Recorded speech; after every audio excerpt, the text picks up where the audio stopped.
everyone, welcome. My name is Lauren. I'm a homeschooling mom of 3, and today I'm sharing the Abeka second grade language arts program. So I want to get right into the video, but I do want to say if you're interested in Abeka, like kindergarten, first grade, third grade, I have a whole playlist that I'm going to link below so that you can see like a lesson with us, get a in-depth look at the lesson plan books. I've done a review on kindergarten and first grade, and so if you are interested in the lower elementary of Abeka, check out the playlist below so that you can kind of get an idea. So first, we're going to start off with spelling and poetry. So we have the spelling and poetry book. My second grader is using this as her spelling this year.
It's not really homework, it's literally just the lesson that says, here, copy this list on tablet paper.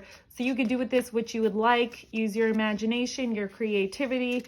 We don't use this at all. Again, I just have her say the words out loud, spell them out loud, and do the exercises, and that works well. But if you have someone who needs a little bit more guidance or structure, then maybe this would be a good idea to maybe rip this out and have them copy the list on paper.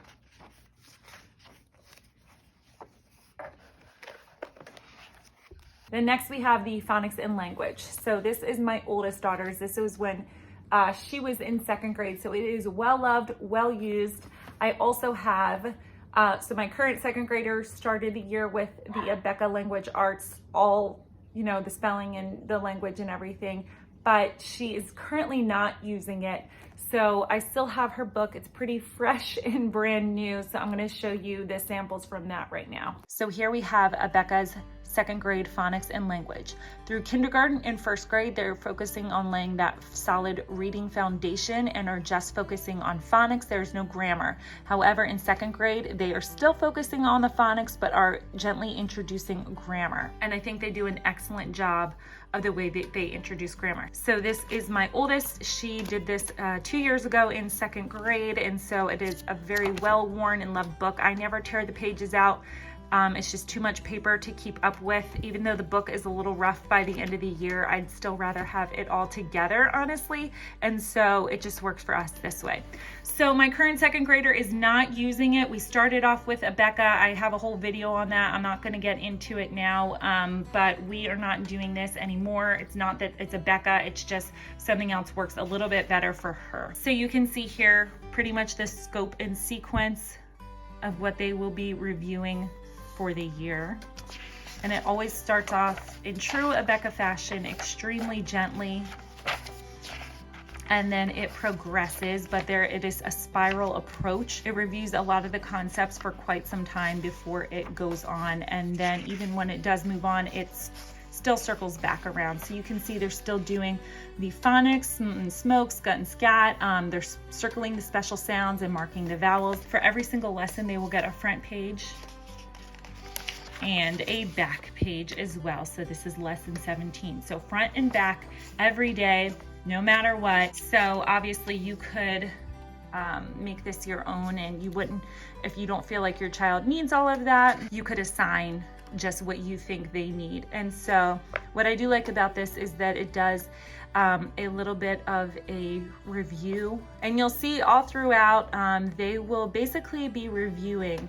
They always say remember. And so if you are not interested in the lesson plan book, whatever they teach is what they will be having. Whatever they teach in the lesson for that day is what they will kind of review in this remember little blue box right here.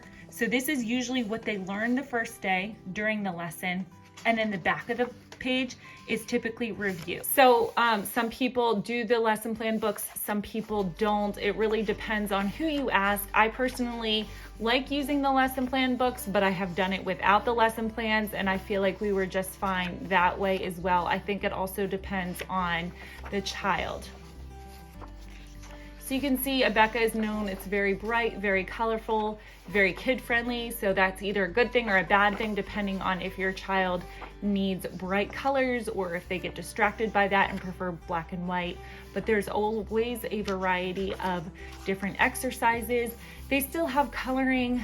My girls never really like to color, and so I kind of just had them do the exercise, and they kind of, if they want to color it, that's fine. If not, that's not a hill I'm willing to die on. So some things they're covering, sentences, declarative, exclamatory, interrogative, abbreviations. They get into nouns, verbs, adjectives, and adverbs is I believe what they, and then they do commas and punctuation marks as well.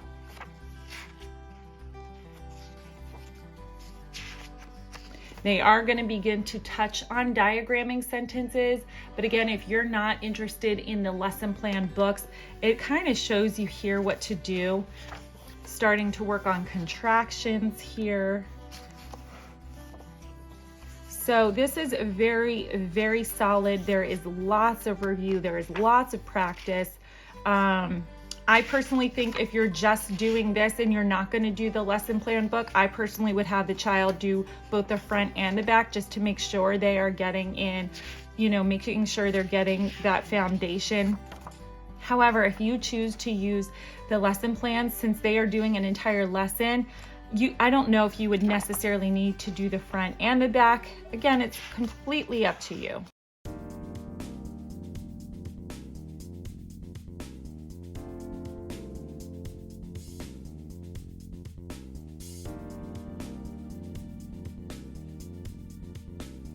So we're nearing the end. They are doing ABC order. And then usually at the end, they do glossary and dictionary skills.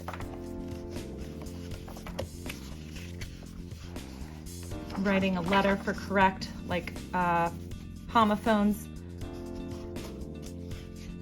And you're still having that dictation all throughout to make sure they are working on their spelling skills as well. So the dictation will just be either words or sentences or a combination of both. So here are the tests. I get them unbound so that way I can just hand the individual test and then get it back, and it's just a little bit easier to do it that way. Here are the tests. Again, I get them unbound. I'm not going to show all of them. We didn't really use these, but it's always going to be, you obviously need a teacher guide for this unless you just want to make up your own blends and words for them to say. I just think it's easier to have the teacher, the answer key for this, because they're going to tell you all the blends that you need to say. And then on the back is they just have to read one row across. Whenever we did test last year in first grade for her, there was 3 rows. So if she read all 3, she would get bonus points, and she was always very, very excited about them. Obviously, the bonus points are very arbitrary. They don't really mean anything, but to her, it meant something. So we need all the morale boosts we can get sometimes. You know what I mean? Okay, so this kind of just gives you an idea. I'll show you some closer to the end so that you can see that is less phonics based and more grammar based. So this is test 14. This is about halfway through. And I'll show you one kind of towards the end. Let's see, write the words your teacher says, circle the adjectives, write the sentences your teacher says, circle the adjectives and underline the nouns. This is articles, a or an, so you can see how it progresses from the beginning to the end. And again, you're still reading, just one row. If you want to make them do all of it, that's fine too. Next, we have reading comprehension. These are pretty awesome. I'll go through these right now. But they were supposed to start in lesson 84. So about halfway through the school year is when they're supposed to start with these. I didn't realize that. I started her at the beginning of the year. We do these every Friday, and I think it should take her to the end of the year to finish if she just does it once a week. Here we have the reading comprehension. I really like these. There are, let's see, there's 36 of them. So if you started at the beginning of the year like we did and did once a week, you would probably be able to get through the book in one school year. Abeka, since they start off halfway, I'm assuming that they do these maybe twice a week. I don't think there's any rhyme or reason, or I think it's just kind of randomly when they choose to assign these, but we just do them every Friday and it works really well for us. So it's always going to be a little thing that they have to read about at the beginning or on the front page and then turn it over and do the back page. She got stuck on this one, so.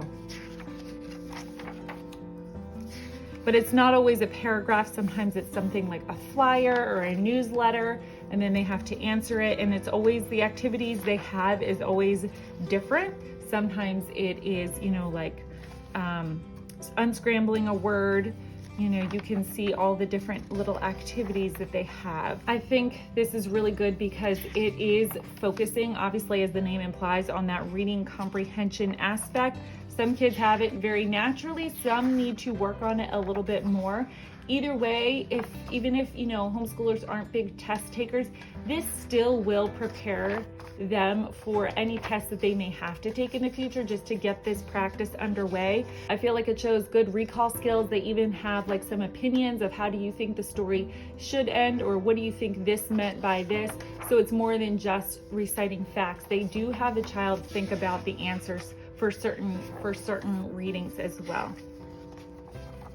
Then lastly, we have writing with phonics. This was my oldest. Again, this is a very well loved, well-used book. This is the only, I don't have a copy of the writing with phonics for my current second grader. I decided not to go with their phonics for her. So the reason that I did not use writing with phonics for my daughter Lexi, who's currently in second grade, is because she has never learned cursive before. And Abeka, and I'll show you just right now, but Abeka is geared towards students who have started learning cursive in either K4 or K5.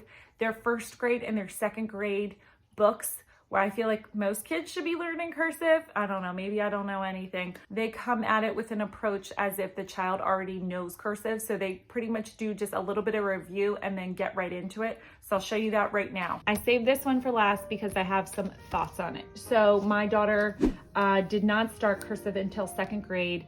I did look through writing with phonics 1 for grade 1 or 2. I did end up going with 2, and it did work out for her. She is a much different child and different learner than my current second grader who is starting cursive this year. I knew this was not going to work for her. So it worked for my oldest. It did not work for my youngest. So I'm not saying it can't work. I'm just saying they go through this with the approach that you have already been learning cursive. So this is lesson 1. They're doing E's. They're kind of showing you how to write it, but not really. They leave all the instructions up to you as the teacher in the teacher guide. So if you're not really sure, don't know the wording, and you want to teach cursive, I recommend getting the teacher guide, because they, you know, they are going to be showing you exactly what to say to teach cursive. I never really realized it. I don't think you probably need it. I think you can, if you know cursive, you can kind of just show them. So again, they're going pretty quickly into T's and blends, A, O, T. So there's not a whole lot of practice with new letters. They just go pretty quickly from letter to letter. And then by page 12, lesson 12, they are already learning. They're doing words. So again, she did okay with it, but not some kids are going to be fine with it and some are not. It really just depends. So, you know, 18 lessons in, she's never done cursive before, and they were already having the kids do sentences, which I think is kind of a lot for just beginning cursive. I wanted for Lexi to lay a little bit of a more solid, slower, gentler approach to make sure she really was understanding and getting the letters down. So that's why we went another way as far as teaching her cursive this year. But this is just so you can get an idea. If you have never taught cursive to your child, this is how quickly it's going to go. We're on lesson 34, so you can see there's a fair amount of writing. Aw. Dad is great. How cute. And then lesson 70 is when they are starting to copy paragraphs.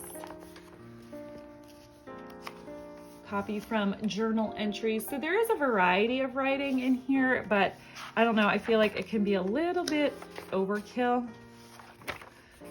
I'm not sure why we didn't do these. Oh, I know why. Okay. So, sorry. Bear with me here. So lesson 85 is the halfway point for Abeka. And there's 170 lessons. 85 is when they stop doing the handwriting and they start focusing on the writing portion. So now we're at the creative writing portion of this. And as I look through, now I remember. So they are heavily they're assigning a whole handwriting page and a writing page as well. And that was just way too much for her. She was in tears. So we switched off. She would do creative writing one day and she would do just her handwriting practice the next day. So that was our compromise. And even then, sometimes she felt like it was still a lot. See, the exasperated the end. So I love, you know, homeschooling, how you can just, I know you've heard it a million times, but just make it your own and write about the stories you want to write about, and go from there. So while there were some creative writing prompts, they also wanted the child to like make up their own story. So I don't have that to show you here, but it's a creative writing tablet. And so they would say, you know, write a story about XYZ in your creative writing tablet rather than putting it in here. So there was some creative writing in here, but there was also a creative writing tablet that they could write their stories in as well. So there's quite a bit of writing involved. You can do as much or as little as you would like. Again, you know, stressing, just make it your own and do what works for you in your homeschool. And then starting here is where the tests are. If you are accredited, you are going to have to test. You are going to have to submit these grades in Abeka. When I say they judge harshly and grade harshly, I mean they grade harshly. No offense to my daughter, she would not be passing if we had to submit the grades. They are extremely strict when it comes to grading. So if you are accredited, if you're not accredited, if you're just grabbing the book and doing it on your own, you don't even have to worry about these. You don't have to test. We never tested. She had enough. You know, I didn't want to put that pressure on her to test. To me, it was not worth it at all. So we obviously never did that. Thanks so much for watching, guys. Make sure if there's any questions or comments to leave them below. If there's any clarification or I was confusing about something, please let me know. I'd love to be able to clarify that for you. But for now, check out these videos. I have Abeka's K-5 and first grade review if you want to get a more in-depth look at their language arts program. Thanks so much for watching, guys. Until next time, see you later.